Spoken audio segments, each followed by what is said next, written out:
Hi, this is Vidhatri, the co host of 90,000 Hours. I'm interrupting this recording to tell you all about our latest episode. Over the last few months, every conversation I had with people in the 21 to 25-year-old age group circled back to one thing: anxiety about work. There's a general sense of dread in the air, only compounded by the constant noise about automation and AI taking away entry level jobs. We are calling it the hope gap. It's our name for the feeling when your expectations do not match reality.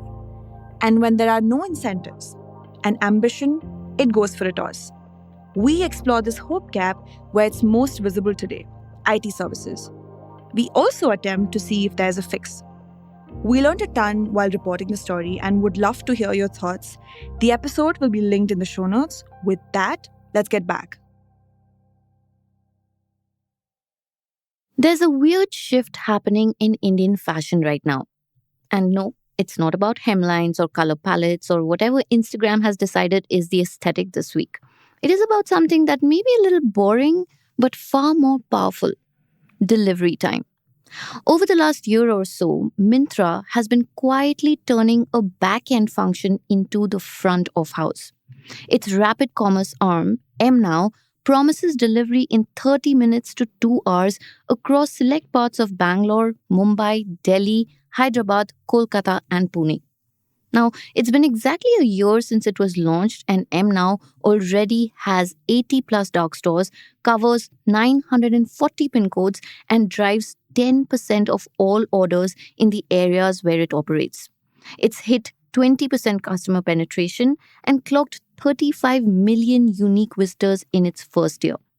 In June 2025, Myntra said that MNow's daily orders had nearly doubled in the last quarter, with fashion outpacing every other vertical. Most of us think that this is maybe a kind of delightful add on or a flashy convenience feature. Or even worse, a grocery style quick commerce imitation which is dressed up for fashion. But what if I tell you that instinct is wrong? What if instant delivery is not about impatient consumers at all? What if it is about the last meaningful moat that is left in Indian online fashion? Because design can be copied, brand stories get flattened into feeds, influencer marketing is a treadmill only a few can afford, and discovery is dictated by algorithms. And discounts, they drain margins faster than they drive loyalty. But logistics, speed, hyperlocal stocking, demand prediction, those are hard. Those take capital. Those are extremely difficult to copy. So today, we are asking a deceptively simple question: is quick fashion really about people wanting things fast? Or is there something else happening behind the scenes?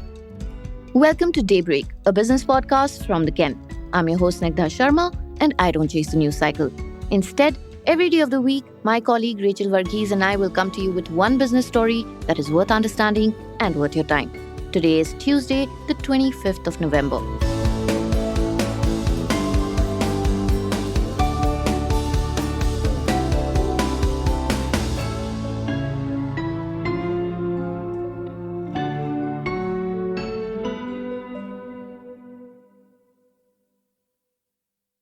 If you rewind a decade or so, fashion brands still had breathing room.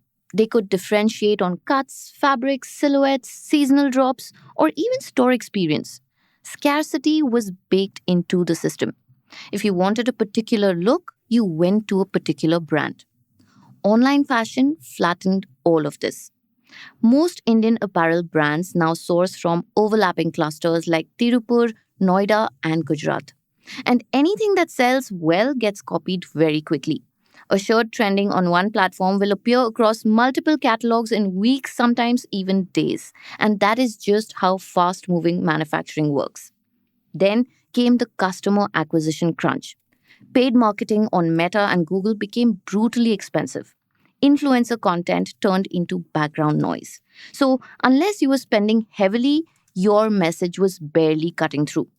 And even if you do spend, you still have to confront the marketplaces.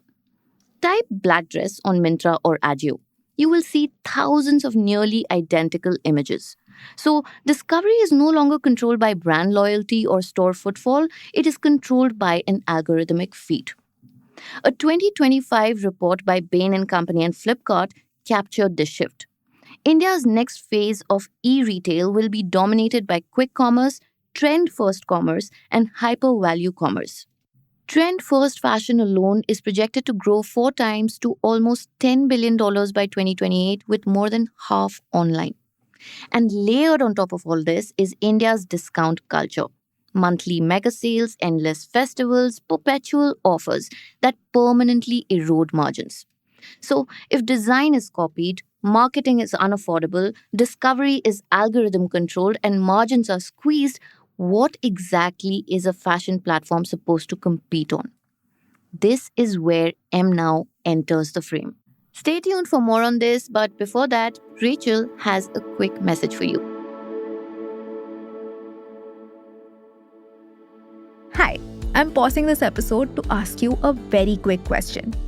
What's your best AI prompt? One you're actually kind of proud of. It saves you time and it does exactly what you need it to do. Why do we ask? Well, let's be honest. There's a learning curve with AI, and most of us are still figuring it out. So, we are running a short survey to ask you to share your tried and tested hacks. You share your prompt, you get a chance to be featured in one of our episodes, and you get to hear from others like you. All the productive, efficient folks out there who are making AI work for them. The link is in the show notes. It will take you just 5 minutes. We can't wait to hear from you. Now, back to the episode.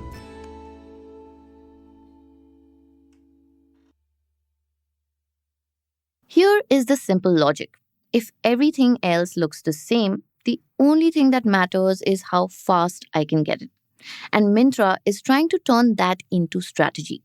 From the outside, MNow might look like just another delivery option. But operationally, it is an entirely separate network. Company disclosures and reporting reveal that MNow runs on 80 plus dark stores, covers 6 major metros, and delivers in half an hour to 2 hours. And that is an impossibly fast time frame for traditional e-commerce warehouses. Now, this setup requires more than just great courier partners. It needs high order density within each microzone, hyperlocal inventory decisions, dark store teams that can pick up and pack in minutes, and fleets optimized for multiple short hops. And that is not something that a young D2C brand can replicate quickly. And it's happening alongside a broader shift actually. The Bain Flipkart report notes that quick commerce now accounts for 10% of all e retail spending, and its forecast is to grow 40% plus annually by 2030. And beyond that is rapid commerce, the 4 to 6 hour delivery layer that is projected to become a $20 billion GMV market with a $2 billion logistics opportunity by 2030. Fashion fits perfectly in this window. Higher margins than grocery, more urgent use cases than electronics, and zero perishability.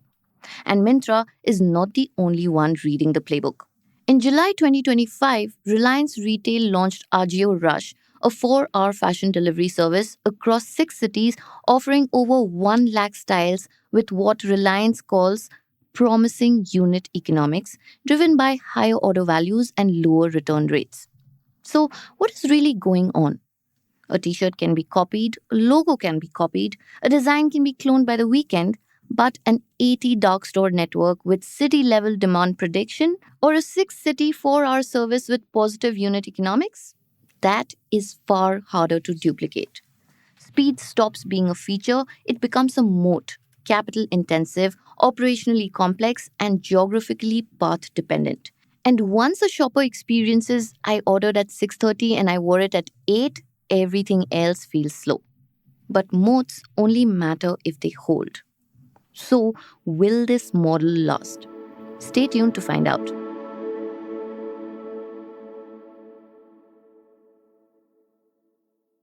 To understand whether instant fashion is sustainable, it helps to look sideways at quick commerce. The Bain Flipkart report shows that over 2/3 of e-grocery orders and 10% of e-retail spending now come via quick commerce.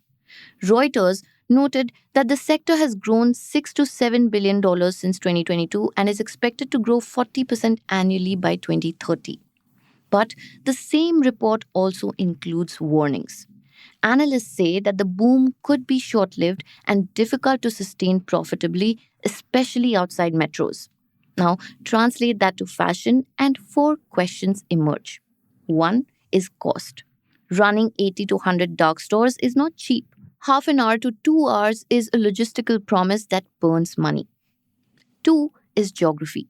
Now and Ajio Rush are metro-centric.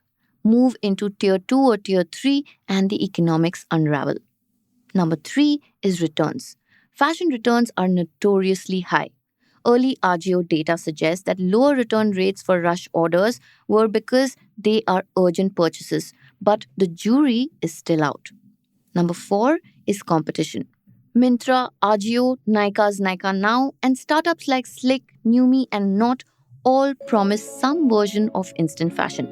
So, why might instant fashion still be the least bad strategy? Because speed creates habit. If Now or Ajio Rush become your default for last-minute outfits, they're not just selling clothes, they are selling certainty. And certainty is sticky. In a world where every other moat has collapsed, speed may be the only defensible one left.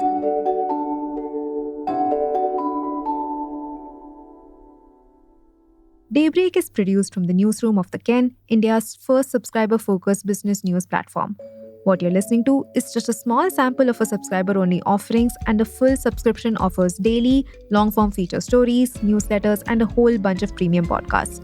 To subscribe, head to theken.com and click on the red subscribe button on the top of the website.